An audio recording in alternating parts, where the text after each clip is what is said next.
আসসালামু আলাইকুম। এটা হচ্ছে 14 গোড়া ইঞ্জিন এবং বডি হচ্ছে 18 প্লেট।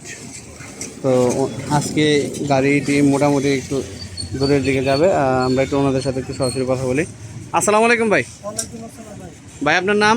আমার নাম মোহাম্মদ জামাল হোসেন। মোহাম্মদ জামাল হোসেন। ভাই আপনার কোন জায়গা থেকে আসছেন? আমি ময়মনসিংহ ঈশ্বরগঞ্জ থানা। ময়মনসিংহ ঈশ্বরগঞ্জ। ভাই এই যে এত দূরে থেকে যে এখানে আসলেন কিভাবে জানলেন আমাদের বিষয় সম্পর্কে? আমরা মোবাইলে ভিডিও দেখছি, ভিডিও দেখার পর আচ্ছা, এই মোবাইলে ভিডিও দেখে আসছেন। আচ্ছা, এই যে ভাই মোবাইলে ভিডিও দেখে আসলেন, আসার পরে যে আপনার এর আগে তো মনে হয় 14 গোড়া চালান নাই? চালাইছি। 14 গোড়া চালান নাই, সাইফিং তো চালাইছেন এর আগে। তো এই যে ইঞ্জিনটা আপনার সাইফিং যে 14 গোড়া, অনেকে বিশ্বাস করে না যে সাইফিং 14 গোড়া নাই। আচ্ছা, আপনার কি মনে হয় সাইফিং 14 গোড়া আছে না?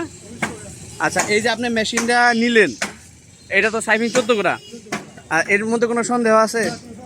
অনেক দোকানদারাই বলে যে আসলে সাইফিং 14 গোড়া নাই। তো আচ্ছা, যাই হোক, এই যে আপনার মেশিনটা নিলেন 100% অরিজিনাল পাইছেন না? 100% অরিজিনাল। আর ভিডিওতে যেভাবে দেখেন ভাই, বিভিন্ন জায়গা থেকে অনেক মানুষ নিয়ে যায়, অথবা হইতেছে আমরা যেভাবে বলি, ওই জিনিসটাই তো পাইছেন। হ্যাঁ, পুরোপুরি অরিজিনাল। আচ্ছা, আপনার কি মতামত, যদি আমার দোকানে কোনো কাস্টমার আসে, অরিজিনাল জিনিসটা কি পাবে? ইনশাআল্লাহ যেই কাস্টমারে আসো অরিজিনাল জিনিস আমরা দিতে পারবো। জি জি, ধন্যবাদ। তো ভাই আসছে হচ্ছে ময়মনসিংহ ঈশ্বরগঞ্জ থেকে। উনি পাওয়ার টিলার নিলেন, ওনার মুখ থেকে সরাসরি শুনলেন আর কি।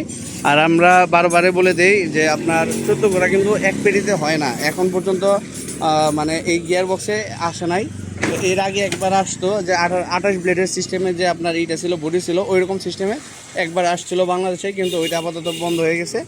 তো এই 14 গোড়া পাওয়ার টিলারটা যেটা আছে, আমরা এখানে 16 গোড়া ইঞ্জিন রিপ্লেস করে 14 গোড়া দিয়ে দিয়েছি, আপনারা একটু খেয়াল করেন। এই হচ্ছে বিষয়। আর গ্যারেল মোবিলের বিষয়গুলো সকলকে খেয়াল করার জন্য অনুরোধ করছি। কারণ হচ্ছে ভাই, সারা বাংলাদেশ থেকে আপনারা পাওয়ার টিলার নিতে পারবেন সাইফিং অরিজিনাল, কিন্তু হচ্ছে গিয়ারওয়েল আর মোবিল ছাড়া কিন্তু আপনি গাড়ি চালাতে পারবেন না।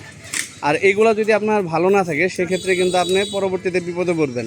কারণ হচ্ছে গিয়ার অয়েল হচ্ছে গিয়ার বক্সের প্রাণ, মোবিল হচ্ছে ইঞ্জিনের প্রাণ। এই দুটা যদি জিনিস ভালো না থাকে, তাহলে অবশ্যই আপনি বিপদে পড়বেন। সকলের সুস্থতা কামনা করতেছি। আল্লাহ হাফেজ। আল্লাহ হাফেজ ভাই।